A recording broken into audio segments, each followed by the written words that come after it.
Good, welcome, friends. Thank you so much for joining us today. It's lovely to see so many folks that I know, and as many or more that I don't. So, welcome to Zen Peacemakers. If this is your first time, we're very happy to have you here.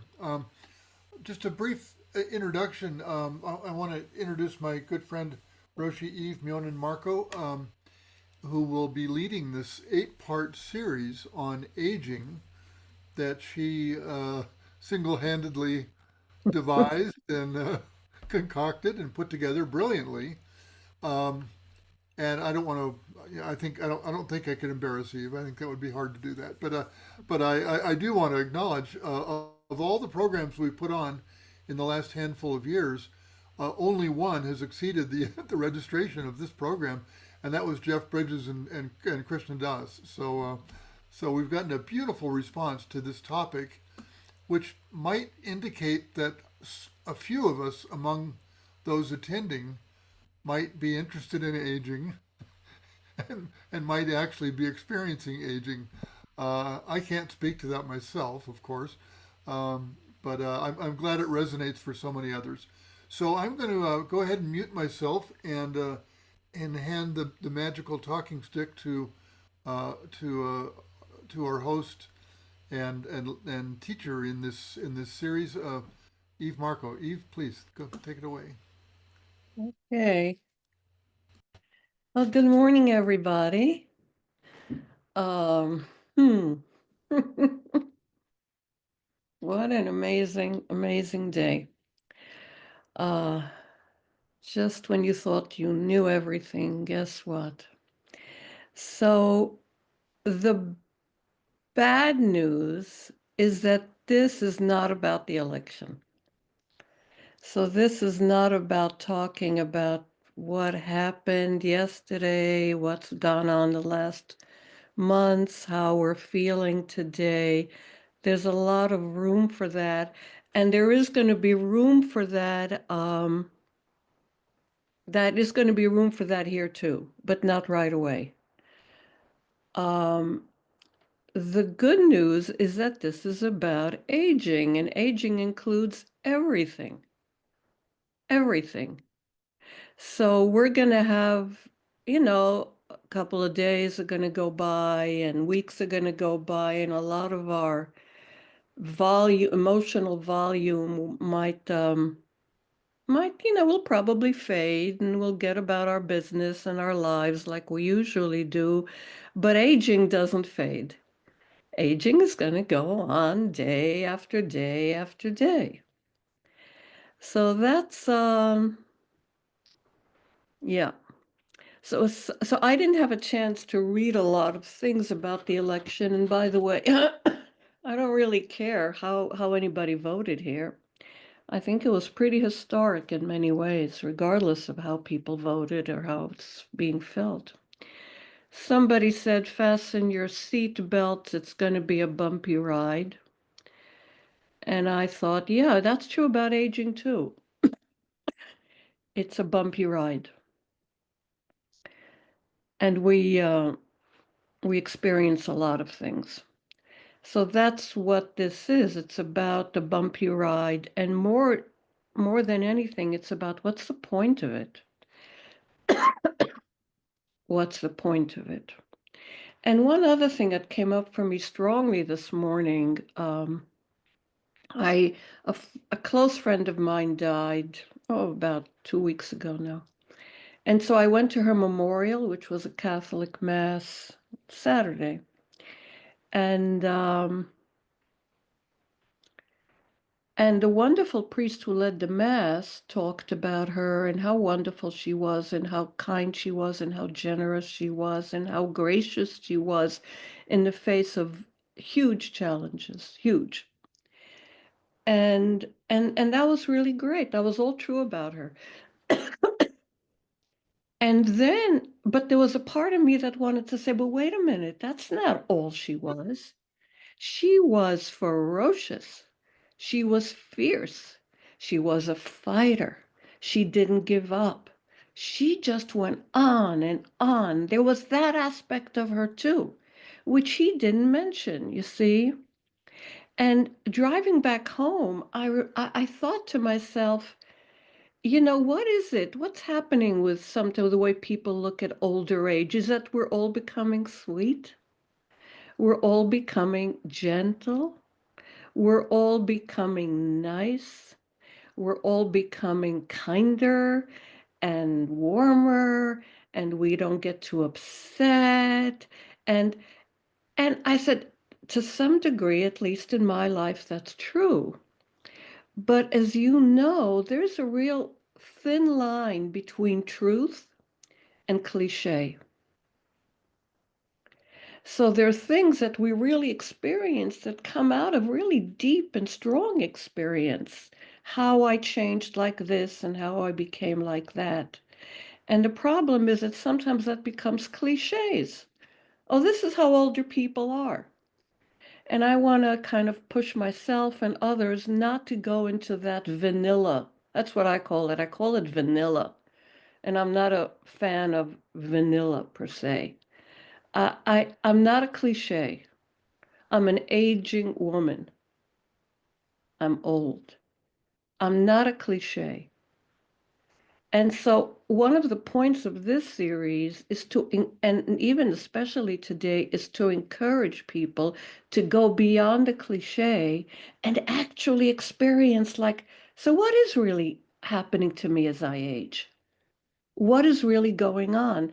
And I'm going to ask us to examine what helps us do that and what stands in our way of doing that, and then kind of accepting the general vanilla cliche about aging.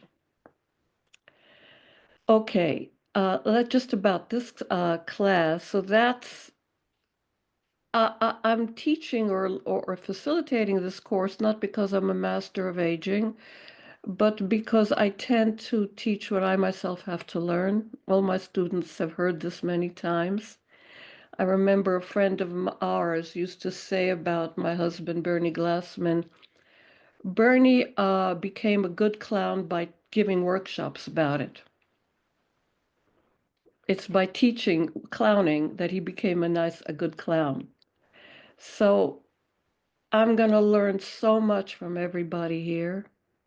We are a big group. There is going to be room for interactions, but it's going to mean a lot for us in terms of please be generous with your attention. It will be rewarded. It really will be. I think the sharing, the space of sharing is so important. And from my point of view, it's more important than people listening to each other than that they listen to me. I want to really be grateful to Geoff and to Chloe, who are the staff members here and who support this. And they're going to do their work, and Geoff is going to follow things on, he's going to follow the chat. I will also follow the chat, but not as scrupulously as he does. But they really work hard to support this presentation. If whatever insights or questions come up for you, please write them down. You can write them down for yourself or write them down in the chat. I find that things come up for me. If I don't write them down, they're going to be forgotten. And some of those things are so important for me as then later they'll come back when I teach, they'll come back when I write, they'll come back because they came up for a reason. So keep track of what comes up for you. And you will also have a chance to ask those questions and make those remarks. And finally, speaking of the generosity of Geoff and Chloe, I want to point out that this presentation and these 8 gatherings are free. And at the same time, it costs Zen Peacemakers real money and effort to put them together. The faculty, whoever it is, the presenters, the teachers, all of the people who appear on the Zen Peacemaker website and presentations, really, we do it for no money. But the site and the people who keep it going, the people who keep the container going, they require support. So please be generous with your donation or giving. Okay. Uh, Before we go on, that's logistically. Is there anything, Geoff, if there's anything I've forgotten, would you let me know? I think you covered it, Eve. And just so everyone knows, we are recording as well too. So when we Thank you. get to comments, And does anybody have any questions? And Geoff will help you unmute. Or if you have questions, by the way, there is a under React, there's put on the electronic hand, and you can, and they'll see that. Geoff and Chloe will see that. So are there any questions about either what I've said or anything that's important to express right now?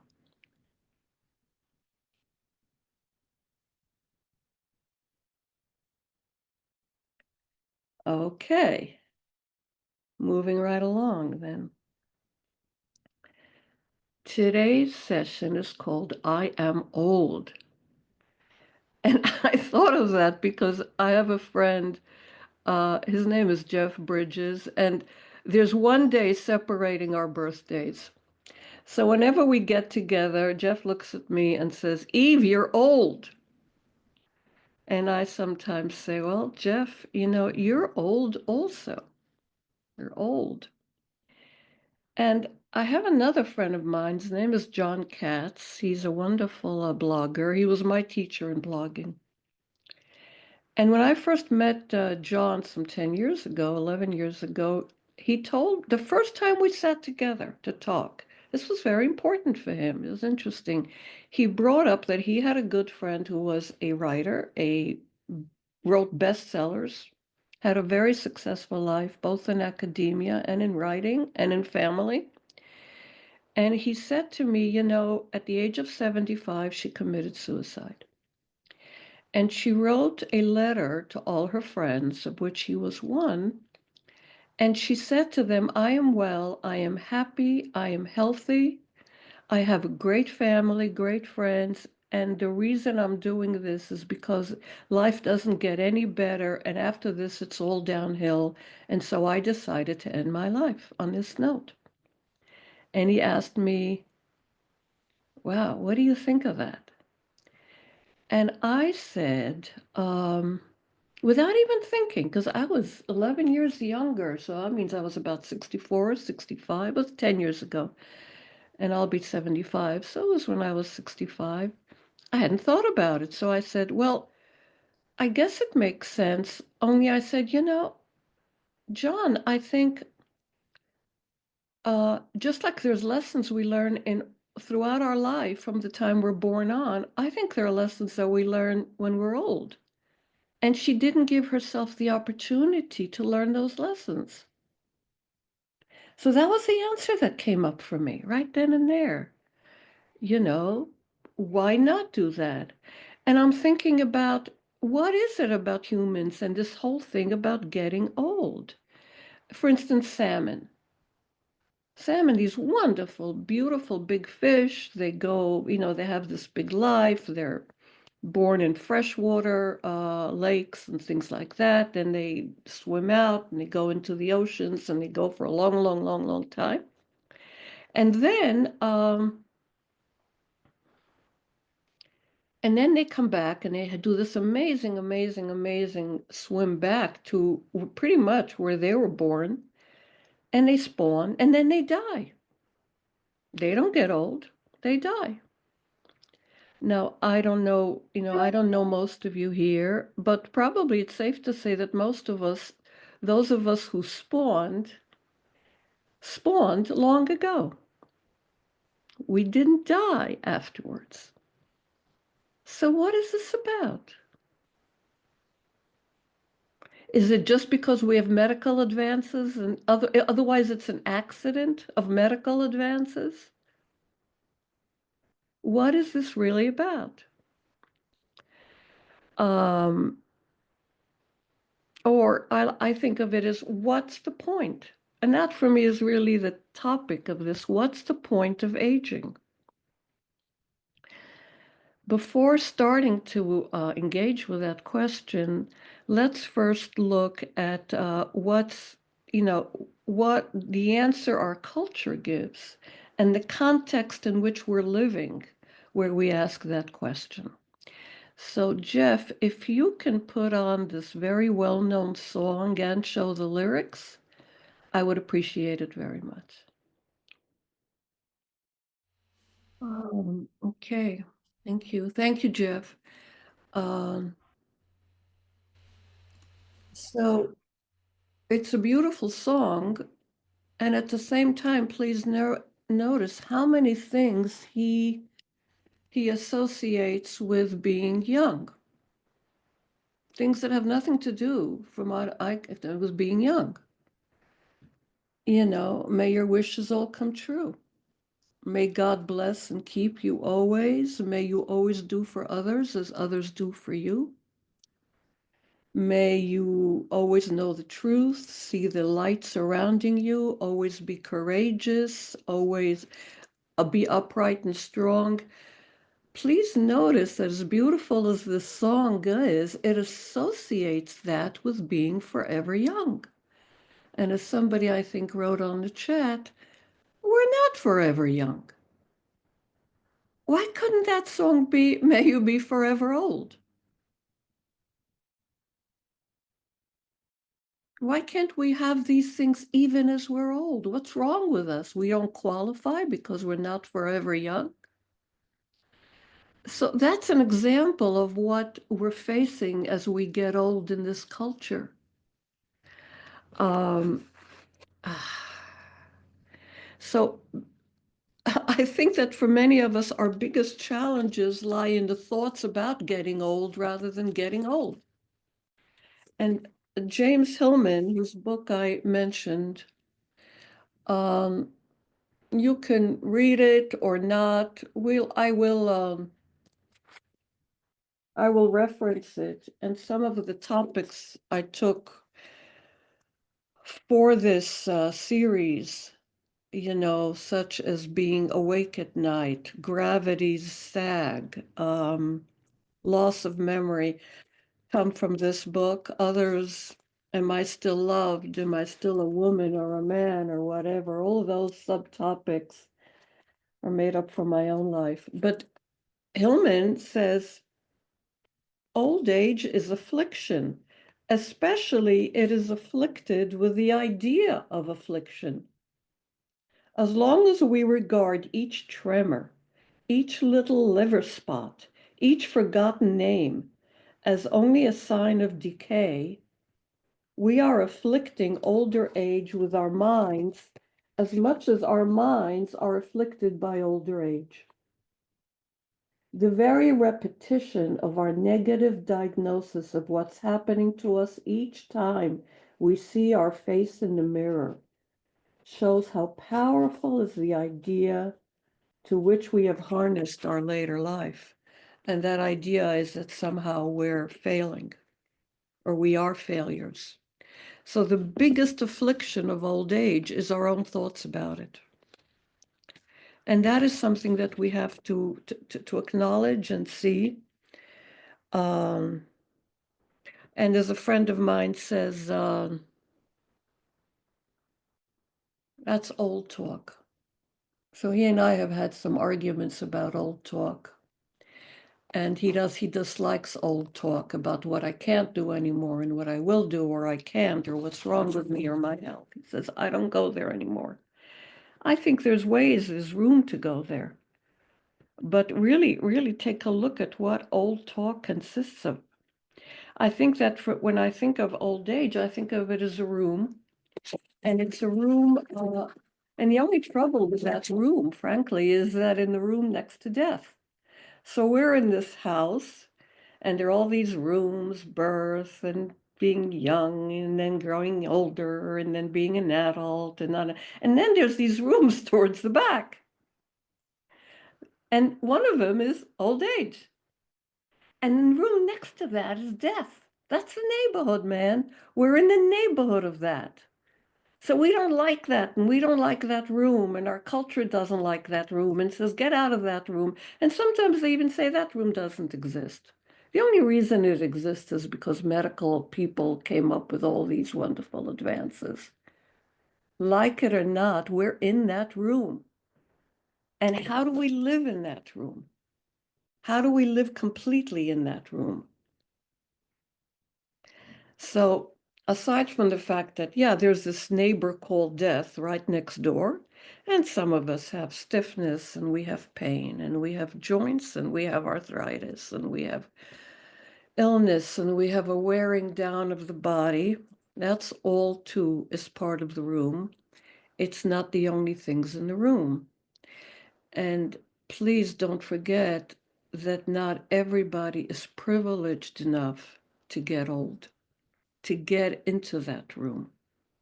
Some people have skipped that room and went to the very last room.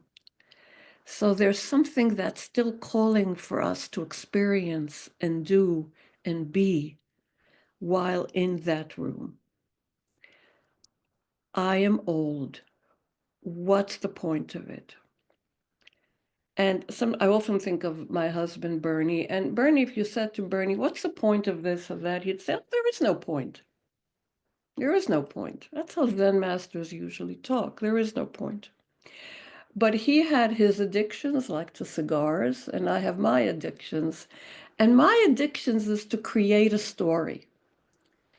And my addiction is to find meaning or create meaning. That's my addiction. I love to do that. I love to find a story and there's meaning. So for me, it's got nothing to do with truth, nothing to do with that. It's a story with meaning that helps me live my life. What's the point? So let me mention two things that are foundations for this particular class, but it's also for the whole series.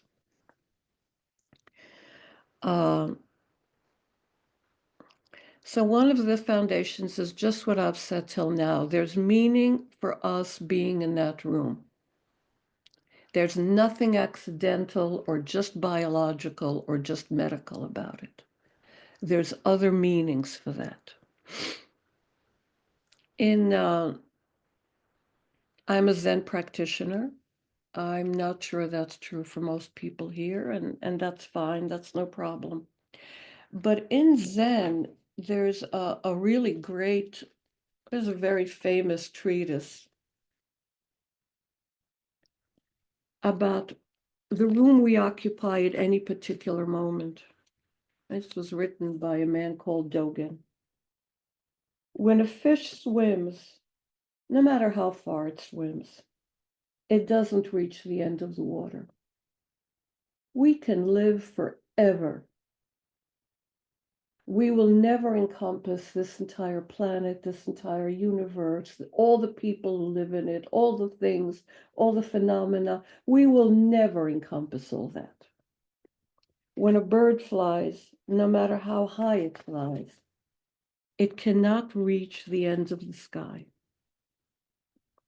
When the bird's need or the fish's need is great, the range is large. So there are whales that swim all over the oceans, thousands of miles. The salmon that spawned come back. They travel very, very far. And then there's little fishes and little birds that you know are staying right in your backyard. They don't go anywhere. When the need is great, the range is great. When the need is small, the range is small. But in this way, each fish and each bird uses the whole of space and acts in it completely, fully. When we make this very place our own, our practice becomes manifestation of reality. Meaning, I don't care I don't care how big our previous rooms were. We may have traveled, we may have flown, we may have gone all over the world, and you can write books and say, I was here and I was there and I learned this and I learned that and I met this wonderful man, or I met that wonderful woman, or there was this great guru, or whatever. I don't think that has anything to do with it. Or now we're in this little room. What am I going to learn in this little room when I can't get on the plane anymore because flying doesn't agree with me? I can't even read that much anymore, or I can't really focus very much on studies or texts. Look at this little room. What am I going to learn? How am I going to awaken? So, as a Zen practitioner, that's my biggest concern. How do I awaken to the essence of this life? Does it take a big room? Does it take a lot of energy? And I went to the gym and I did this and I could do that. And I ran the New York City Marathon yesterday. Is that what it takes? And he says, no. He says, a sparrow in your backyard who doesn't leave the backyard has all the space it needs to awaken and fully experience this life. It doesn't have to be an eagle. And I see a question where that quote comes from Dogen's Genjo Koan. Genjo Koan. And there's a wonderful Zen teacher, Zen master in Japan, who commenting on that said, all of us, his name was Uchiyama Roshi, all of us are always living the present moment. The profundity of the present moment. Even when we don't know it and are blind to it, the profundity of the present moment is embracing us. It's embracing us. So he's promising something. He says, this moment, this room of old age has a lot of depth and a lot of profundity. And you may not even realize it, but it's acting on you all the time. So the point is, why not realize it? Why not live it as consciously as we can? That's what he's challenging us to do. He says, it's there in this room called the old age. Can we fully live it? Can we? So the foundation for this series is, yes, we can. We can. It's here and we can. The second foundation for this was summarized by a wonderful teacher. I was part of a group meeting Monday night. Some of you may have heard of him, Barry Magid. He was part of that group. And he said that when he teaches, one of the things he does is he converts problems into koans. Let me explain what that is. So everybody knows what a problem is, right? A problem is, oh my God, I can't move today, my back is out. Or a problem is, I am so upset, or I am, and maybe you not be upset or about what has happened here. I can barely do anything. Or my problem is my knees, or my problems is my mind, or we all have problems. That's a problem. When we look at something else and say that's a problem. When you work on the same situation as a koan, it means you're saying, this is it. I'm going to loosen instead of holding my opinions tight, I'm going to loosen them. And I'm going to say, well, forget the word problem. Forget that this isn't what I wanted. Forget that this isn't what I expected. Forget that I can't do what I used to do. Here it is. And I'm going to fully live it. And whatever answer or solution or whatever resolution I'm looking for, I'm not going to get it out of medicine, though, painkillers are a good idea. I'm not going to get it out of this or that. I'm going to get it by fully living it. And that'll include medicine or trips to here or talks here. But I'm going to fully live it. When I'm fully living a situation, I've taken something that for me in my mind was a problem. I labeled it as a problem. And I said, it may be, it may not be. I'm going to suspend all that. And I'm fully living it. So, a couple of examples. Yeah, Geoff, would you speak a little bit to your neuropathy in this connection? Sure, sure. A couple of minutes or so, 2, 3 minutes. Yeah, please. Just a couple of minutes. I'll try to be brief, although I can go on for a while. Uh, I'm turning 72 in a couple of months, and for my entire life, I've been going, going, going, going, going. I've flown a million or 2 miles. I was a runner, a racer, a cyclist, a skier, backpacker, climber. I was always wanted to be the one who got there first and who didn't need any help ever. For 50 years, I kept a backpack ready to go because I always knew that um, if I needed to, if things got bad enough, I could put it on my back and I could walk off into the mountains and I would be okay. Um, no longer. I've got idiopathic peripheral neuropathy and some cardio problems and stuff, so I walk with a stick and not very far, maybe to the car. That's about it. And I fall down a lot. I've been out of Boulder County once in the last 5 years. I haven't been on a plane since 2020. So things have changed quite a bit. My fingers, I can't pick up a dime. I can't button a shirt. I can't zip my pants. And I can't feel my wife's face when I touch her. So as Eve's talking about that all could pile up to what I've lost. But approaching it as koan, the koan, my koan with this is, who's Geoff now? Who is Geoff now? How about now? Now what? And it's not a process of looking for the sunny side. It's not, putting lipstick on a pig, as we say. I think it's an American expression. Maybe it doesn't translate so well. It's not that. It's not the power of positive thinking. It's fully inhabiting this body that doesn't completely work anymore and asking, now what? Now who's Geoff? How much did Geoff identify with all that other stuff? Probably quite a lot. I've learned how much I did in letting it go. But in letting it go, I found other things as well. Having to, not being able to multitask any longer, I pay very close attention to every single thing I do. Otherwise, I'm going to cut myself, or I'm going to fall down, or I'm going to drop a glass, or something like that. So it's been a real enhancement to my practice. Doing one thing at a time, fully intentionally, fully embodying that thing. I get to spend hours in utter silence.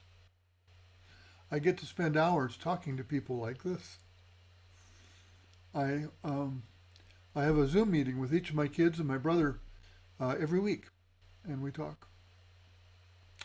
So so so that's the new reality for me, and people people want to know what's the answer. What's the answer to the koan? Who's Geoff now? Nice to see you all.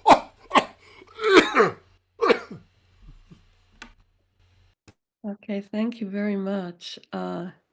Geoff, and just briefly, could you put on that photo that I sent you? Uh, and then we'll pause for some questions and then continue, and then we'll go on to more sharing. So I'm just going to say, while he's doing that, my husband Bernie had a stroke 3 years before he died, major stroke on the entire right side paralyzed. And he was right-handed. So he started learning how to write with his left hand. And here's an example. Now you have to understand, this guy, when he wanted to, could really write almost with calligraphy. When he needed to, when he had to sign documents and all kinds of things like that. Ceremonial documents, if you've ever seen them, they're beautifully done. And suddenly this is all he can do. So take a good look. But Bernie being Bernie, and he had practiced this for a long time. By this, I mean the three tenets, which means that he learned to let go of issues like problems. Problems was not a word he ever used. Failure, success was not a word he ever used. And he said, okay, here is what it is. And here's my writing now. And this guy who never doodled in his life started doodling. And I have other pictures which show that he literally starts going all around and the thing just falls down. And then he goes to another page and the pen just goes down and he started laughing. He would say, Eve, look at this. Look at what I'm doing now. And it's like as if he enjoyed writing in this way. Oh, I'm not writing like that. I'm writing like this. And it wasn't just some kind of a stutter thing. He just let it all become almost like a piece of art. Thank you for that, Geoff. So that is an example of what is living a problem, not as a problem, but as a koan. And what that involves is what we call in Zen Peacemakers, we call it not knowing, meaning I'm gonna let go of these things called, this is a problem. Look what happened to me. This is not fair. Look what happened to this country. This is not fair. Let it, you don't have to let it go completely, but hold it lightly. And now you're bearing witness to how life is in this room completely. Not through clichés, not through any of that, not vanilla, but how am I now in this room?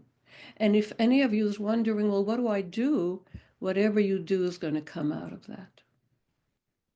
That's our three tenets, not knowing, fully bearing witness. And now this action, this loving action that comes out of it. Okay, I'm going to make a break for just some minutes and let's see if there are questions, comments. Please raise your electronic hand and let's hear from some of you before we go on. The next thing is you're going to have a chance to really write some things down and really share with each other, including about the elections. But please, are there questions or comments that you wish to make right now?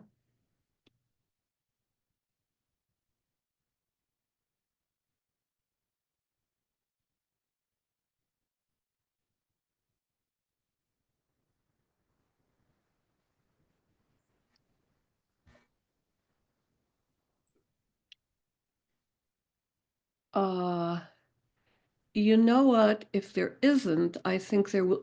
Somebody's coming up here. Helen, is that Helen? That's Helen, yes. Please, Helen. I love this. And having gone through a whole lot of vertigo recently, I'm eating it up. And just wanted to mention friends, peers going through a lot of suffering, chemo or amputations or whatever. And there's some kind of widening the practice of compassion and skillful speech, because the grief and loss they're feeling needs to be expressed and needs to be heard. At the same time, I confess I feel a little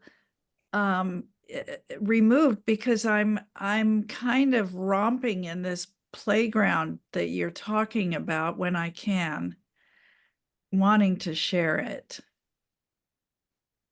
as a way that suffering might ease. But there's a need for people's grief to be held. So just wondering if you want to comment anything about that territory of being with those deep in suffering while holding this lightness.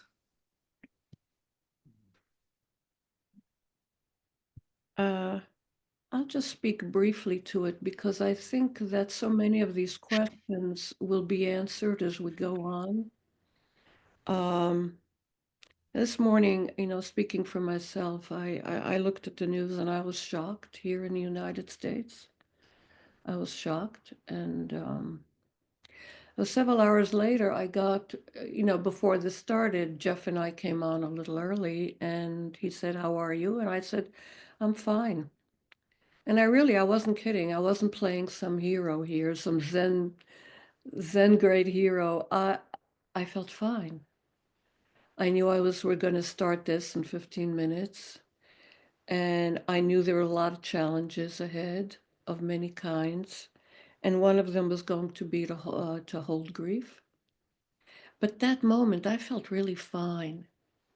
And I felt energetic. And do I feel like that all the time? No, I don't. No, I don't. So, but sometimes what I won't do is hold on to things and say, this is what's going to rule my life today, tomorrow. My life's too short for that. So yes, I know today I'm going to speak with a friend who has Alzheimer's, and there's a lot going on there, and I will speak to her. I'll speak to her husband. And at the same time, there's a lot of other things going on. So I do hold things, and I have had to hold grief. And I lost my husband, so 2 days ago marked 6 years since he died. I held that grief for 3.5 years, but I didn't hold on to it. So there's holding something, and there is not holding on. And I'd like to say a lot more about it, but I'd like to move on because there is a piece I'd like us to get, all of us to get to do. But I wrote a note here for myself about what you raised, Helen, and we'll probably bring it up some more. Okay, is that all right, Helen?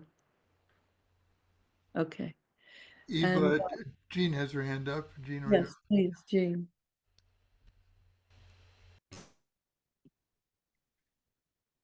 Yeah, I just wanted to say this has already been so helpful.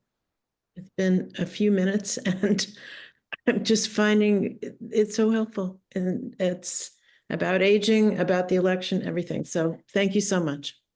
You're very welcome. Thank you for all that. So here's what I want us to do. I would like you to get a piece of paper or a pen or a computer if you have, however you write, however you do that. And I want you to, for 5 minutes, preferably without even taking the pen out of off the paper, just write your feelings about how you feel about this election, regardless of how you voted. And what comes up for you in the context of age? In other words, so you can think about it, look at it, if you can look across time. So how would if I had been 20 at this election, if I had been 50 at this election, and now I'm whatever age I am I holding it differently? How did I hold the previous 3 months? Or you can do it across space. I have these people with me at home. I have my friends. I have my family, coworkers. How are they going through it? And how am I going through this given my age? Is there anything different? What's different? You see, what's different now? Maybe there's nothing different. And it is a little early in some way to contemplate this question. I know. I know we have non-Americans here.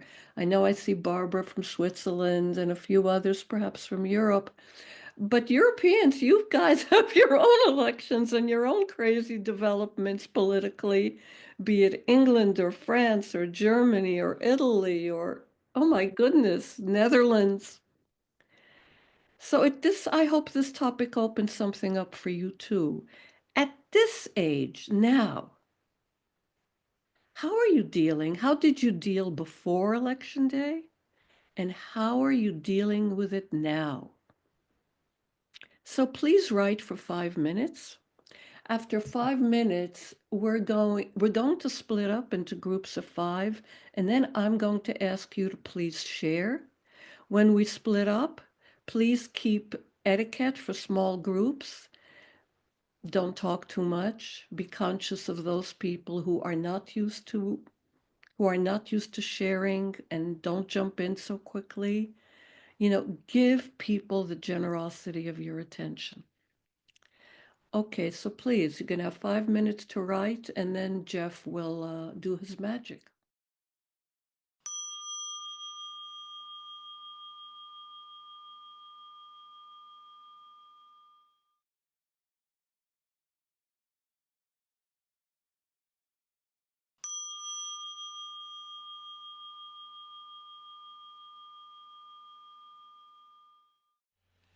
Welcome home, friends.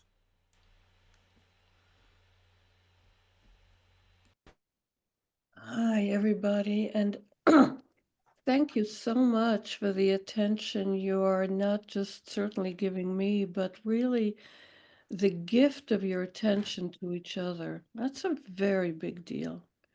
I don't take it for granted at all. And thank you very much for that. Okay, so now I'd love to hear more questions and comments on what went on in your small groups and what's going on for you right now as we approach the end of this particular episode.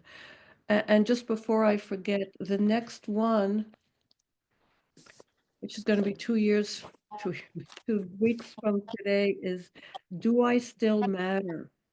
That's the next topic. Do I still matter? And I wrote here, I've always been so important to others, but mainly to me. Now I feel like Joe Biden. What's going on? Do I still matter? But okay, now let's hear from people who would like to share with the whole group, please.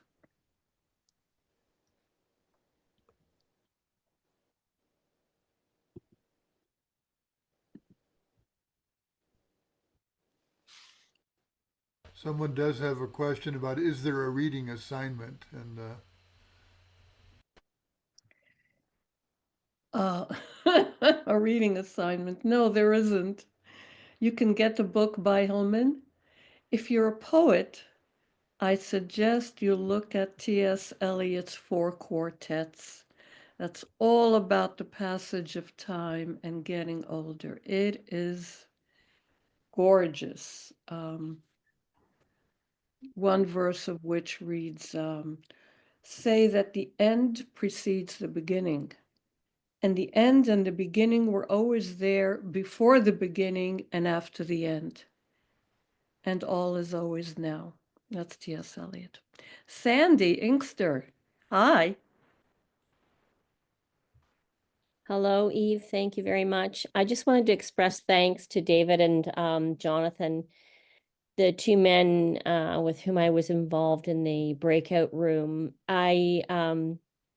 I'm from Canada, and so I just appreciated hearing their perspective as men. And Eve, I really appreciated the opportunity from the prompt for us to reflect not only how we're feeling in this moment right now at this age, but what would that have been at a younger age? And just noting that reflection is, I think it contributes to even informing how I am right now and how perhaps I want to proceed. So it's expanding on that awareness, and I'm just grateful for that. Thank you. Thank you, Sandy. Thank you very much. Yeah. Sensei Peg Murray, please. Yeah, I just wanted to share that I was struck in our group by the turning outward from self-concern to concern about children, grandchildren, the future for other kin to the humans on this planet, to the marginalized, not so much about, how terrible it is for me, but feeling that sense of somehow that grandmother's heart that wants to, take care of the others in a way. Well, thank you. Thank you for sharing that, because not all of us had the same experiences. So it's good to know that that was expressed. Eve, just maybe other people have this question too. Steve just asked again about the Hillman book. The title is "The Force of Character." The force of character. Yeah. Yeah. Who else would like to? What comes up for you? Roshi Eve. Please, I don't see everybody. Geoff, can you? I don't know if somebody else is on the screen. This is Sonnen, Sally. Hey, Sally. Hi. What occurred to me this morning when I went to the gym was that given that most of us are older, we did our protesting in the 60s and we've had issues. We were active, and we were quite active. And maybe as we get older, that gets less passionate. But we will have younger people that will react to this. And there's hope. There's just hope. And we can support whatever happens. So I feel hopeful. I really do.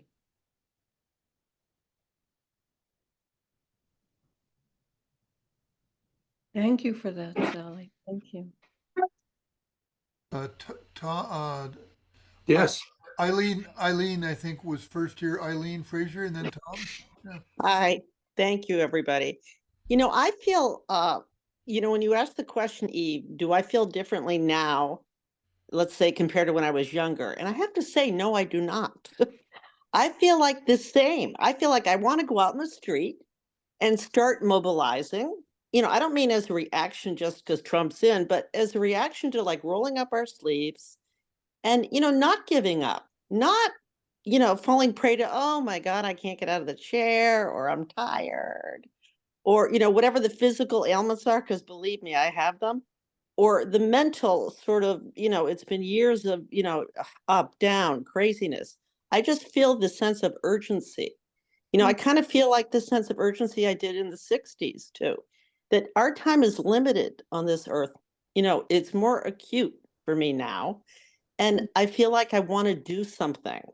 I guess it's, my koan will be what to do. So I don't feel like just, the youth have to get out there in the street and do stuff. I feel like I need to do stuff. So I don't feel different, which is interesting mentally. I really don't. I just hope I don't succumb to this, apathy and depression and, anxiety and all that stuff, because I do have a lot of that. But the other side is pulling me more because of our responsibility as elders, that it's up to us, I feel like, to lead in many ways. Anyway, that's how I feel today, right now. Thank you for that. Thank you very much. Okay. Tom is up there. Yeah. Can you see me? Hello. Yeah. Hi, Tom. Hi. I think I forgot what I wanted to say. No, I didn't. I just want to express a lot of appreciation for this, but at the same time, us as four people meeting, we had a person from Canada, a person from Brazil, and a person that was active in promoting the democratic stuff in Connecticut. And it became more global. It became a much larger thing than just our little issues, because the whole world is waiting. And my hope was always that we evolve to a point where we can live together and accept each other. And that's what I saw in this election. And it's very disappointing it didn't happen. But I have also a sense that each of us is essential good. If we can reach that good, every one of us, maybe even the shithead Trump, I don't know. I shouldn't have said that. But we have to find it. And I have hope that even in this layer thing that we saw, that everything is red, but underneath that red was a whole layer of blue. You know, maybe it was 51% for Trump and 48% for Kamala, and that existed across many of the geography. So there is something there, and it needs to be cultivated. And I am worried. I'm worried that this country's become more fascist. And I'll feel like somebody in Germany, you know, the few of us that are here, we have to have a voice. We have to make we have to make it loud and clear, but not disruptive, but only consulting and only holding to what we believe is true in our hearts. And I don't know if I said anything that makes sense, but I really appreciate this, and you. And I appreciate the Dogen. That was awesome. But today I'm going to go to my Sangha in DC for a couple of hours. So that's going to help me a lot. Thank you very much. Thank everybody. Thank you. Well, so much for vanilla, huh? Yeah, okay. Unless there's something urgent that somebody wants to say, I'm gonna look towards, maybe I'll just say, yeah, no danger of vanilla in this group. That's great. These are the topics we're going to be tackling over the next, it's going to be almost every other Wednesday except holiday time. So next time, do I still matter, as I said? After that, am I still loved? Am I still loved?